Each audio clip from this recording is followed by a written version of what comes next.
Mes proches ont vidé mon appartement pendant l'enterrement. La vidéo de sécurité a explosé en ligne, révélant leurs mains avides fouillant mes tiroirs comme des charognards sur un cadavre encore chaud. J'étais là, étendu dans un cercueil de chêne verni sous la pluie fine de Paris, mon cœur percé d'une balle que personne n'a vu venir, et eux, ma femme, mon frère, mon associé, se disputaient déjà mes vestiges comme si ma mort n'était qu'un vulgaire testament à liquider. Mais le plus choquant? Je le sais parce que j'ai tout vu, même dans les ténèbres de l'au-delà, leurs rires étouffés, leurs murmures sur l'argent que j'avais caché, et ce regard complice qui m'a transpercé plus sûrement que l'arme elle-même. Et puis, le néant a craqué comme un miroir brisé.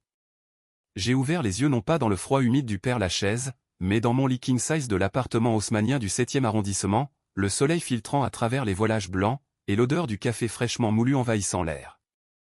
C'était le matin du 15 juin 2024, exactement un an avant que la balle ne me traverse la tempe lors de cette soi-disant soirée d'affaires sur la Seine. J'étais revenu. 39 ans, le corps intact, le cœur battant comme un tambour de guerre. La trahison n'était pas encore consommée, mais je la sentais déjà ramper dans les ombres de mon existence, prête à m'engloutir à nouveau. Cette fois, je ne serais pas la victime. J'allumerais le feu moi-même. Paris s'étalait sous mes fenêtres comme une amante infidèle, ses boulevards grouillants de vie sous le ciel azur d'un été précoce. La tour Eiffel perçait l'horizon, indifférente au drame qui se nouait dans ses entrailles de pierre et d'acier. J'ai glissé hors du lit, mes pieds nus foulant le parquet ciré qui craquait sous mon poids, un son familier, presque réconfortant, après le silence absolu de la mort. Ma main a tremblé en effleurant le miroir de la salle de bain, le reflet me renvoyait un homme que je reconnaissais à peine, les traits encore lisses, sans les rides creusées par les nuits d'insomnie qui m'avaient miné dans ma vie précédente. Alexandre Duval, architecte renommé, père de famille modèle, fondateur de Duval et Associés, la firme qui redessinait les quartiers oubliés de la capitale en loft de luxe. Tout cela n'était qu'une façade, je le savais maintenant. Derrière, il y avait Élodie, ma femme aux yeux verts et au sourire de velours, qui complotait avec mon frère Julien pour détourner les fonds de l'entreprise, et Victor, mon associé depuis l'école des Beaux-Arts, l'ami d'enfance qui avait tiré la détente pour sceller notre ruine commune. Je me suis versé un café noir, brûlant, dans une tasse en porcelaine de Limoges, un cadeau de notre mariage, ironie du sort. Assis à la table de la cuisine, j'ai sorti mon téléphone, feignant de consulter les messages, mais en réalité, revivant en boucle les images de ma mort. La soirée sur le bateau-mouche, le champagne qui pétillait, les rires forcés, et Victor glissant la main dans sa poche pour en tirer ce petit revolver plaqué or, un héritage familial qu'il exhibait comme un trophée. « Pour ton bien, Alex » avait-il murmuré avant d'appuyer. Le coup de feu étouffé par le ronronnement du moteur, mon corps basculant par-dessus bord dans les eaux noires du fleuve. Élodie avait pleuré aux funérailles, bien sûr des larmes de crocodile filmées par les paparazzi, qui avaient fait la une de Voici. Et pendant ce temps, Julien et elle vidaient l'appartement, emportant tableaux, bijoux, et surtout les clés USB contenant les preuves de nos malversations fiscales, ces petits arrangements avec les promoteurs immobiliers qui nous avaient enrichis au prix de quartiers entiers rasés pour des tours de verre impersonnels. Mais pourquoi moi? La réponse m'avait hanté dans l'au-delà, un purgatoire de flash et de regrets. J'avais découvert leur liaison, un an plus tôt, lors d'un voyage d'affaires à Lyon. Julien, mon demi-frère par alliance, l'homme que j'avais sorti de la rue pour en faire mon bras droit, Élodie, la muse qui m'avait inspiré nos plus beaux projets. Ils s'étaient ligués contre moi pour l'argent, 20 millions d'euros en compte offshore, fruit de nos spéculations sur le marché immobilier post-pandémie. Victor, le cerveau, avait tout orchestré, falsifié les documents, empoisonné les relations, et enfin, m'éliminer pour hériter du tout. La vidéo de sécurité, uploadée anonymement sur Twitter ou X, comme on l'appelait encore, avait fait scandale, 1 million de vues en 24 heures, les internautes hurlant au meurtrier, depuis leur clavier. Mais la justice française, lente et bureaucratique, n'avait rien pu prouver. Élodie avait hérité de tout, Julien avait pris la fuite à Bruxelles, et Victor dirigeait maintenant l'agence sous mon nom. Je reposais la tasse, le liquide amer sur la langue comme un présage. Cette seconde chance n'était pas un cadeau divin, mais une malédiction vengeresse. Je devais les détruire, non pas par la loi trop faible, trop prévisible, mais par leur propre vice. Exposer leurs secrets, les noyer dans le scandale qu'ils m'avaient infligé. Mais attention, un faux pas, et je risquais de me perdre moi-même. J'avais commis des crimes, moi aussi, ces chantiers bâclés à Belleville, où des familles immigrées avaient été évacuées sans ménagement, des vies brisées pour un profit. Était-ce de la justice, ou juste de la rage? Le téléphone vibra, un message d'Élodie. mon amour, réunion ce soir chez Victor. Ne sois pas en retard.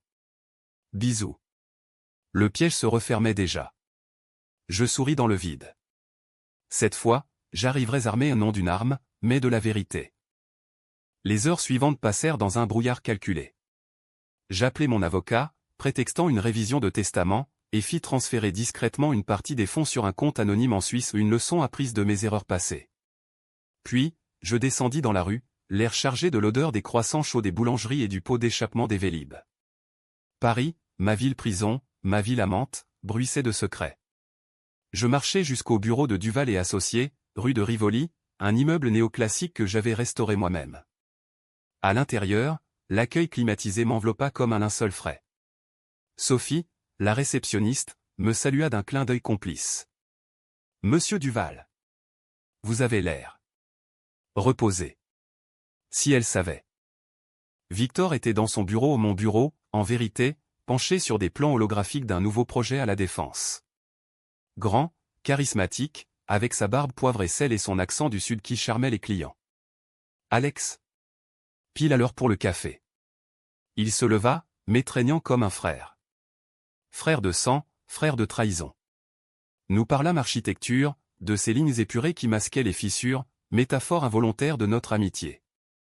Mais sous la surface, je scrutais, ses yeux fuyants quand je mentionnais les comptes, son rire forcé à l'évocation d'Élodie.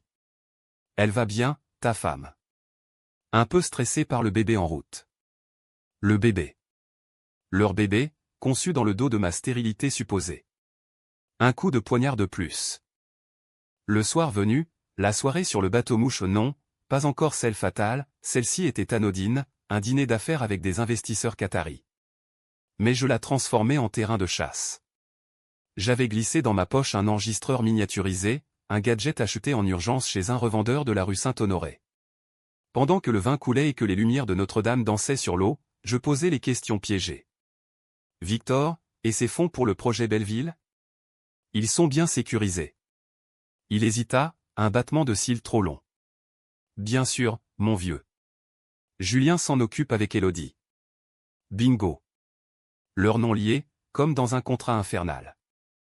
De retour à l'appartement, Élodie m'attendait en robe de soie rouge, un verre de Bordeaux à la main. Tu as l'air distant, chérie.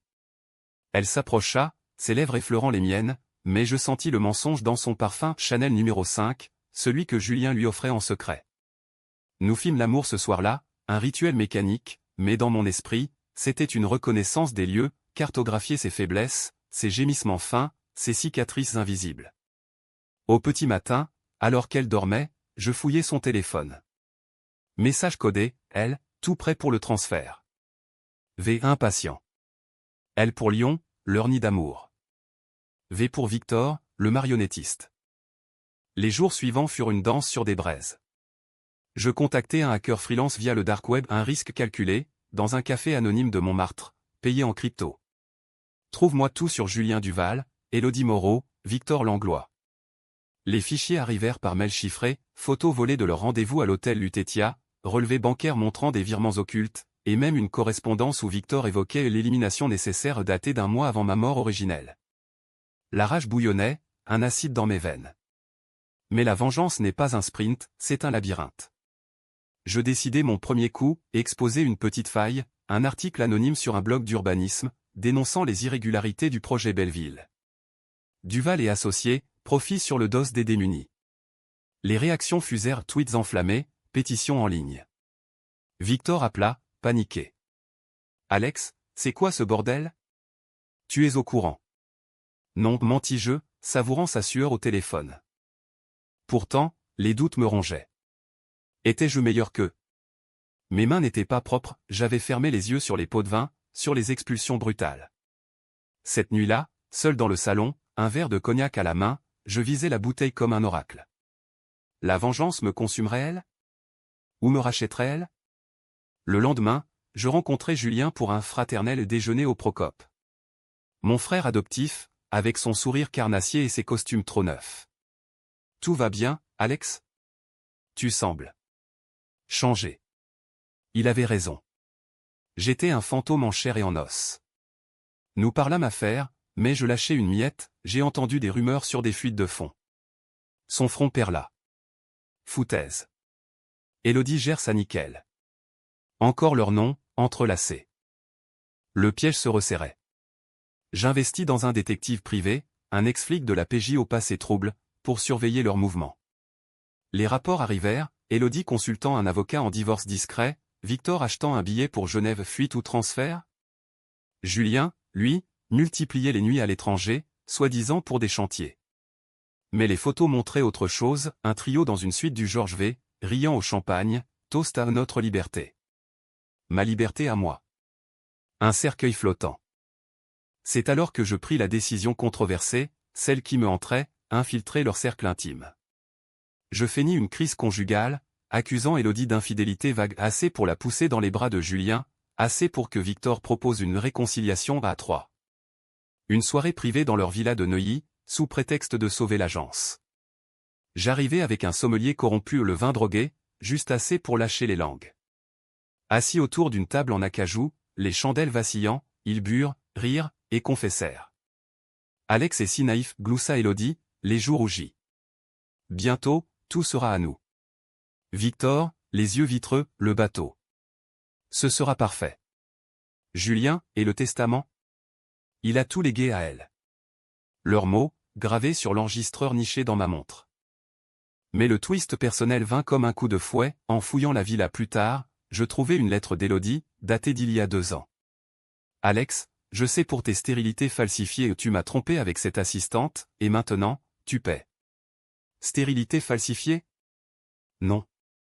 C'était moi qui avais menti, pour cacher mon aventure, pour la garder enchaînée. Le bébé? Pas le leur, mais le mien, avorté en secret par peur du scandale. La trahison était mutuelle, un nœud gordien de mensonges. Étais-je le monstre, ou eux? La vengeance vacilla.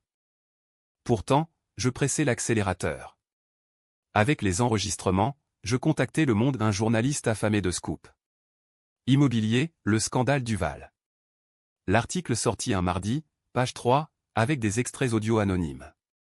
Le chaos s'abattit, perquisition, actionnaire furieux, Élodie en larmes à la télé. Victor jura de me traquer, Julien disparut. La haute trao, la confrontation sur le bateau-mouche, un an jour pour jour. Je les attirai là, prétextant une offre de paix. La scène clapotait, noire et complice. Vous pensiez m'avoir, dis-je, sortant l'arme, pas un revolver, mais une clé USB avec tout, preuve, confession, et la vidéo de ma mort simulée que j'avais montée pour l'occasion. Victor chargea, fou de rage. Traître!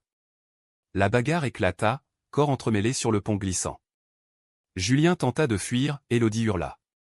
Dans la mêlée, un coup partit le sien, accidentel, touchant Victor au ventre. Il s'effondra, gargouillant, pourquoi, Alex? Parce que la trahison n'a pas de pitié. La police arriva, sirène hurlante, alertée par mon appel anonyme. Élodie et Julien arrêtés, moi sauvé in extremis. Mais le twist final me frappa comme une lame, dans la cellule, Élodie murmura à travers les barreaux, le bébé. C'était le tien. Je l'ai gardé secret pour te protéger. Le cœur se serra. Vengeance accomplie, mais à quel prix? Paris continua de tourner, indifférente, ses lumières dansant sur l'eau. J'étais vivant, riche, seul. La justice? Elle avait gagné, ou perdu. Et moi, dans mon nouvel appartement anonyme du Marais, je regardais la tour Eiffel, me demandant si la mort valait mieux que cette victoire amère. Les jours après l'article du Monde furent un tourbillon de flashs et de mensonges. Paris, cette grande araignée, tissait sa toile autour de moi, journaliste campant devant l'immeuble de Rivoli, investisseurs réclamant des comptes, et mes anciens employés me regardant comme un paria ou un héros difficile à dire. J'avais sauvé l'agence, en théorie, en exposant les malversations avant qu'elles ne la coulent. Mais en pratique, Duval et associés agonisaient, ses contrats gelés par la justice. Je passais mes journées dans un bureau provisoire, un café enfumé près de la Sorbonne, à trier les débris, factures impayées, mailles de condoléances hypocrites, et ces regards en coin des passants qui me reconnaissaient comme l'homme du scandale. Élodie était en garde à vue, son avocat, un requin de la place Vendôme plaidant la cohabitation forcée. Mon client est innocent, victime d'un mari jaloux, tonnatait-il à la presse. Jaloux? Oh, j'étais bien plus que ça. J'étais un ressuscité, un juge autoproclamé dans une ville où la loi penchait toujours pour les puissants. Julien avait fui, direction la Belgique, mais mon détective l'avait pisté jusqu'à un motel sordide près de Charleroi. Là, dans une chambre aux murs jaunis par la nicotine, il s'était terré, buvant du Genevet bon marché en scrollant les news sur son portable. Frangin, rappelle-moi, avait-il texto, pathétique. Je l'ignorais, savourant sa peur comme un vin millésimé. Victor, lui, survivait à l'hôpital Cochin, entouré de perfusions et de regrets. Je lui rendis visite un soir de crachin, déguisé en chapeau et écharpe, Paris regorgeait de fantômes comme moi. Sa chambre sentait l'antiseptique et la défaite. Alex. C'est toi. Sa voix était un râle. Je m'assis, ôtant mon chapeau. En chair et en os. Il rit, un son humide. La vidéo. Comment as-tu su? Je ne répondis pas directement. Au lieu de ça, je sortis la clé USB, la faisant tourner entre mes doigts. Tout est là. Tes mails à l'avocat fiscal, tes rendez-vous avec les promoteurs véreux, et cette lettre où tu planifiais mon accident. Point. Ses yeux s'écarquillèrent. C'était pour l'entreprise. Tu étais faible, Alex. Trop sentimental avec ces pauvres de Belleville. Moi, j'ai des visions. Visions? Des tours de béton pour des oligarques russes, oui. La conversation dérapa vite en confession. Victor, ce fils de mineur provençal monté à la capitale, avoua tout, l'amour pour Élodie, né lors d'une expo à Beaubourg, la haine pour moi, l'héritier naturel, et le plan, ourdi sur des mois de whisky partagé. On voulait te sortir du chemin, pas te tuer. Mais le bateau. C'était trop tentant. Je hochai la tête, feignant l'empathie. En réalité, je notais chaque détail pour le procureur. Et le bébé, demandai-je, la gorge serrée. Il haussa les épaules. Le sien. Pas le tien. Tu sais, pour la stérilité. Le mensonge que j'avais colporté pour masquer mon infidélité avec Claire, l'assistante aux courbes généreuses et au cœur brisé. Claire, qui avait avorté seule, sans un mot, par peur du scandale. Étais-je pire qu'eux? De retour dans la rue, la pluie martelant les pavés, je m'arrêtai à un kiosque pour Paris Match. Ma tronche en première page, l'architecte trahi, vengeance ou paranoïa? Les colonnes disséquaient l'affaire, citant des sources anonymes mon hacker, sans doute, qui monnayait ses scoops. La controverse enflait, étais-je un justicier ou un manipulateur?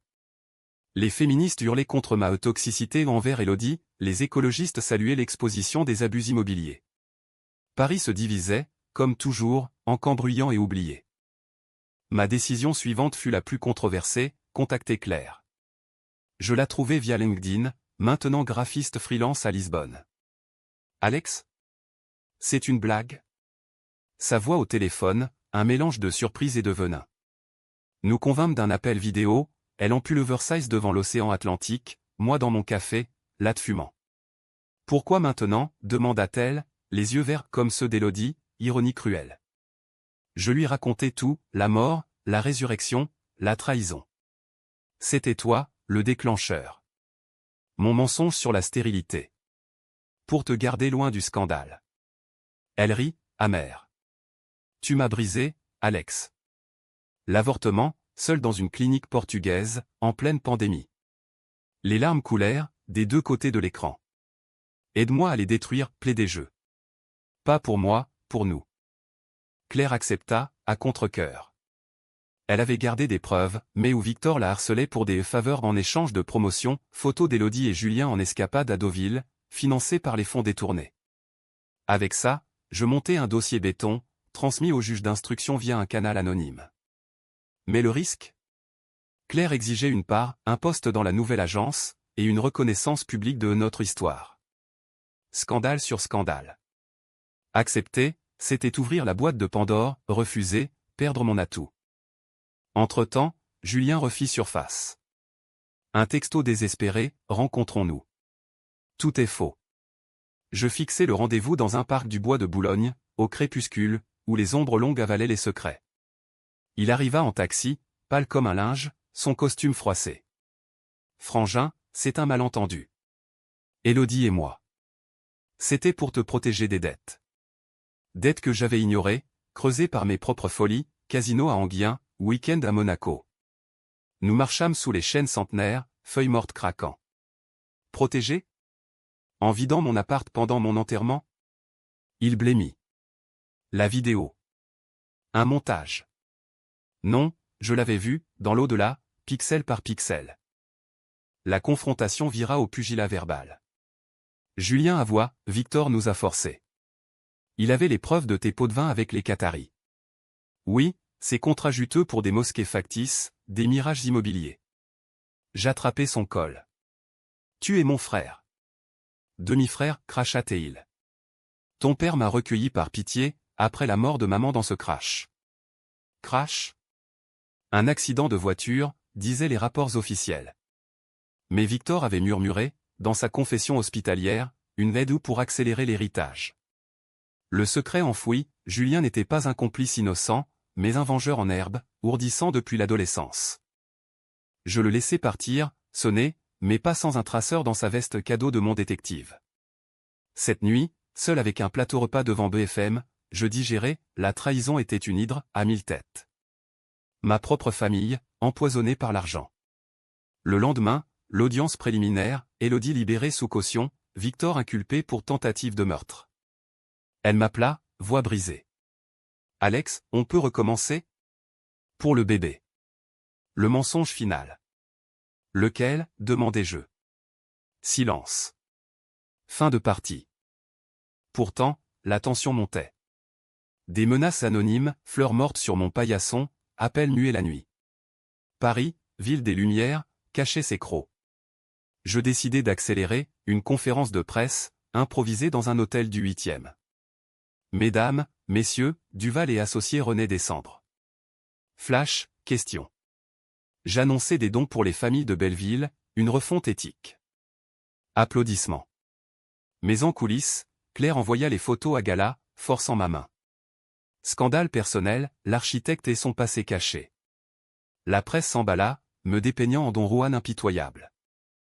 La vengeance se corsait en miroir, j'étais accusé, jugé par l'opinion. Élodie profita du chaos pour contre-attaquer, une interview larmoyante, victime d'un mari abusif. Les hashtags justice pour Élodie explosèrent. Je sentis le filet se resserrer. Appel à Claire, c'est trop. Elle rit. Tu as commencé, fini. Le dilemme, la sacrifier, ou l'embrasser dans la tourmente? C'est alors que Julien frappa, un colis, livré au bureau. Dedans, une photo de moi enfant avec mon père, et une note, le crash n'était pas un accident. Victor au volant. Le twist familial, mon associé avait tué ma belle-mère pour l'héritage, liant Julien à moi par le sang versé. Rage pure. J'organisais la traque, détective sur Victor, toujours hospitalisé, hacker sur les archives de la gendarmerie. Preuve, un rapport étouffé, un témoin soudoyé. La haute tension culmina lors d'une négociation secrète, dans un entrepôt désaffecté de Pantin. Julien et moi, face à face, sous les néons froids. Tue-moi si tu veux, dit-il. Non. Mieux, le livrer. J'appelai les flics, le badgeant comme informateur. Il fut arrêté pour recel, pleurant, traître de frère. Mais dans ses aveux, le nom de Victor ressortit, l'instigateur de tout, depuis le crash en 2005. Élodie, sentant le vent tourner, tenta le suicide ou la mise en scène? À l'hôpital, elle murmura à mon oreille, le bébé est vivant. Adopté en secret. Mensonge ou vérité? Le doute me rongeait. Paris, indifférente, continuait ses valses, couples enlacés sur les quais, touristes sous la pluie. Ma vengeance, ce Frankenstein, menaçait de me dévorer. Avec les aveux de Julien, le procureur bougea enfin. Perquisition massive, l'appartement d'Élodie fouillé, révélant des bijoux volés de mon enterrement, le bureau de Victor passé au peigne fin, exhumant des disques durs cryptés avec des plans de fuite fiscale. La presse titrait l'Empire Duval s'effondre, et moi, au centre, je jouais l'homme brisé mais résolu.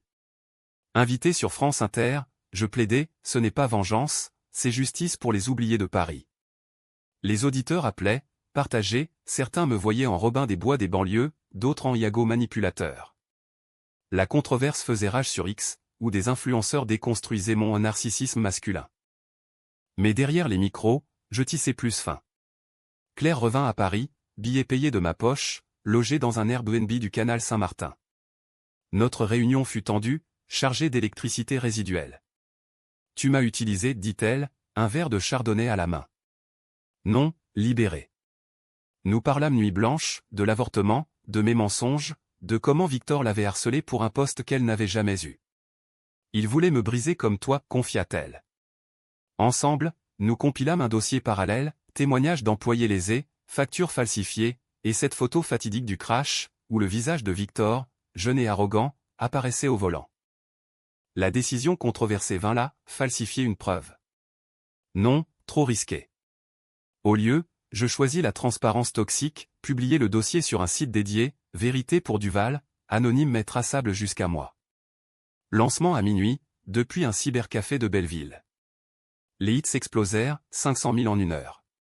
Témoignages affluaient, une famille expulsée pleurant leur HLM rasé, un ouvrier mort sur un chantier bâclé. Victor, depuis son lit d'hôpital, porta plainte pour diffamation. Calomnie, hurla son avocat à la barre. Mais les preuves tenaient. Élodie, libérée, contre-attaqua férocement. Une assignation pour divorce, réclamant la moitié de tout, plus dommage pour violence psychologique. Elle apparut sur ses avous, maquillée impeccable, l'arme Pearl, Alex m'a piégé. Il savait pour le bébé depuis le début. Le bébé est ce fantôme. Je la confrontai dans un café du Marais, table serrée, murmures environnants. Où est-il, demandai-je, voix basse. Elle sourit, venimeuse. Adopté. Par des gens bien, pas comme toi. Mensonge? Ses yeux fuyaient. Je sortis l'enregistrement de la soirée droguée. Tes mots, bientôt, tout à nous au point. Elle pâlit. C'était du jeu. Jeu? Ma mort était un jeu? Julien, en détention provisoire à Fresnes, m'écrivit, Victor a tout avoué. Le crash pour l'assurance vie. Sauve-moi, frangin. Sauvé? Il avait pillé mon appart, ri à mon cadavre. Pourtant, un fil de sang nous liait. Je visitais la prison, parois grises, odeur de désinfectant. Pourquoi, demanda-t-il, me noter? Pour l'héritage. Papa t'aimait plus. Faux. Mon père, cet architecte distant, avait recueilli Julien par devoir, après le crash meurtre, maintenant prouvé. Victor avait conduit, ivre, pour forcer la main à l'héritage précoce. Julien, complice muet, avait hérité de la haine. Le haut de la toile se noua lors d'une audience publique au palais de justice. Victor, en chaise roulante, plaida l'innocence, Alex fabrique des monstres. Preuve projetée, mais, virement, la vidéo du bateau celle que j'avais retrouvée via un montage subtil. Le public siffla, Élodie sanglota. Moi, en témoin, je lâchai la bombe, le crash de 2005 n'était pas accidentel. Victor au volant. Le juge ordonna une réouverture. Chaos, caméra, cri, garde intervenant. Mais le twist personnel, Claire, enceinte? Elle m'annonça par texto, post-audience, ton enfant. Cette fois, on assume. Choc. Ma stérilité était un mythe, un auto-sabotage pour fuir l'engagement. La vengeance avait enfanté une nouvelle vie ou un nouveau piège. Élodie, flairant ça, envoya un avocat, garde partagée, ou scandale. Dilemme moral, protéger l'innocent, ou noyer les coupables? Paris bouillonnait, manifestation devant l'agence, graffiti Duval assassin. Je décidai l'escalade, une rencontre secrète avec Victor, nuitamment à l'hôpital. Finissons ça, dis-je, seringuant poche pas pour tuer, mais pour un sérum de vérité, illégal mais efficace, acheté sur le marché noir. Il parla, le crash pour l'argent, la liaison pour le pouvoir, le meurtre pour la paix. Tu étais le frère que je n'ai pas eu, gémit-il. Frère? Un Judas. Enregistrement en main, je le livrai au procureur. L'aube se levait sur la scène, rosée sanglante. La toile tremblait, prête à rompre. Le sérum fit son œuvre, Victor, brisé, signa une confession complète. J'ai tué pour l'héritage, trahi pour l'amour, et planifié la mort d'Alex pour le silence. Les mots, dictés sous hypnose chimique, étaient irréfutables bien que contestables en cours, ils suffirent pour les inculpations multiples, meurtre au second degré pour le crash, fraude aggravée, et tentative d'homicide. La nouvelle éclata comme une grenade, le Figaro titra l'architecte démon, 20 ans de crimes enfouis. Élodie et Julien furent arrêtés à l'aube, menottes cliquetant sous les flashs des paparazzi. Paris, friande de drames bourgeois, dévorait l'affaire, podcast, threads X interminables, même un thread Reddit R Paris scandale spéculant sur mon rôle de vigilante. Mais la victoire avait un goût de cendre. Claire, avec son ventre naissant, exigeait plus, assume publiquement, où je pars. J'acceptais, une interview exclusive à l'Obs, oui, j'ai eu une liaison. Oui, j'ai menti. Mais la trahison va plus loin. Les réactions fusèrent, soutien féministe pour Claire, accusation de machisme pour moi. La controverse me rongeait, étais-je le héros, ou juste un homme brisé cherchant absolution dans le chaos? Julien, depuis sa cellule, tenta le chantage, j'ai des preuves sur ton père, il savait pour le crash, et à couvert. Une lettre glissée par un gardien corrompu. Mon père, mort d'un infarctus 5 ans plus tôt, impliqué? Je creusais, archives familiales, un coffre à la Banque de France. Dedans, un chèque à Victor, daté post-crash. Paiement pour silence. La trahison remontait aux racines, mon père avait acheté la paix, sacrifiant la justice pour l'Empire. Élodie, en détention, envoya un avocat, le bébé est réel. À l'orphelinat de Nanterre. Viens le voir. Piège ou rédemption? Je m'y rendis, incognito, dans la cour grise où des enfants jouaient sous surveillance. Un garçon de 3 ans, yeux verts comme les siens, comme les miens. Il s'appelle Alexandre Junior, dit la nonne. Le cœur se serra. Était-ce le mien, caché pour me punir de l'avortement passé? ADN commandé en urgence, positif. Twist cruel, la vengeance avait un visage innocent. La haute trahison approchait, le procès, fixé au tribunal de grande instance de Paris, salle bondée de journalistes et de curieux. Victor en témoin protégé, chaise roulante poussée par des gardes. Je plaide coupable, déclara-t-il, voix chevrotante. Détail sordide, le revolver acheté au marché aux puces de Saint-Ouen, la drogue dans mon verre sur le bateau, les nuits à planifier avec Élodie. Elle, défendue par un ténor du barreau, pleura, manipulée. Alex savait tout, il m'a forcé. Mensonge. L'enregistrement joua, sa voix claire, tue-le, et on est libre. Julien, pâle en costume orange, balança, c'était Victor. Moi, juste un pion. Mais ses yeux me défiaient, frère contre frère. Le juge, un homme sec au regard perçant, demanda mon témoignage. Je montai à la barre, sueur froide. J'ai vu ma mort. Et je suis revenu pour ça. Murmure dans la salle. Je déballai tout, la résurrection métaphorique, mon réveil après une chute simulée, les preuves accumulées. Pas vengeance, équilibre. Mensonge pieux. La décision controversée, appelée Claire comme témoin. Elle entra, main sur le ventre, et raconta l'harcèlement, l'avortement forcé par mes silences. La salle gronda, Élodie hurla, salope. Chaos, gendarme intervenant. Victor s'effondra, pleurant, pardonne-moi, frère. Frère? Trop tard. Hors cour, la foule m'encercla, micro, insultes, acclamations. Un œuf vola, m'éclaboussant. Paris jugeait. Chez moi, Claire murmura, c'est fini? Non. Julien s'évada à corruption d'un garde, fuite vers l'Espagne. La traque recommença, Interpol alerté, mais il avait un jour d'avance. La confrontation finale, un appel anonyme, vient au Père-Lachaise, minuit. Le cimetière, brumeux sous la lune, tombe silencieuse. Julien là, silhouette à garde. Finissons en famille. Il brandit un couteau et l'héritage paternel? Nous luttâmes entre les anges de pierre, poing et juron. Pour papa, cria-t-il. Il t'a vendu. Pour moi, c'était pour l'innocent, le garçon à Nanterre. Un coup de feu le mien, un pistolet de détresse. Blessure au bras, il s'effondra. Sirène au loin. Désolé, frangin, altatéil. Moi aussi. Le retour de Julien à Fresnes scella les chaînes, inculpation pour évasion, plus complicité de meurtre. Le procès s'étira en marathon judiciaire, mois de plaidoirie et d'expertise. Victor écopa de 25 ans, perpétuité quasi pour le crash rouvert, Élodie, 15 ans pour fraude et faux témoignages, Julien, 20 pour tout le reste. La sentence tomba un automne pluvieux, feuilles mortes collant aux marches du palais. Dehors, la presse hurlait victoire, justice rendue pour Duval. Mais pour moi, c'était un vide béant, un écho dans un appartement vidé de ses fantômes. J'adoptai Alexandre Junior, le petit aux yeux verts, rebaptisé Théo. Claire et moi, un couple bancal, élevâmes-le dans un loft rénové de Montparnasse. Ironie, un projet que j'avais saboté jadis. Papa, demanda-t-il un soir, dessinant des tours penchées. Pourquoi les maisons tombent? Je souris, amer. Parce que les fondations mentent. Claire, enceinte de 6 mois maintenant, posa sa main sur la mienne. Rédemption? Peut-être. Nos nuits étaient calmes, bercées par le ronron du métro, loin des drames. Mais le twist final surgit comme un revenant, une lettre d'Élodie, depuis la prison de Fleury-Mérogis.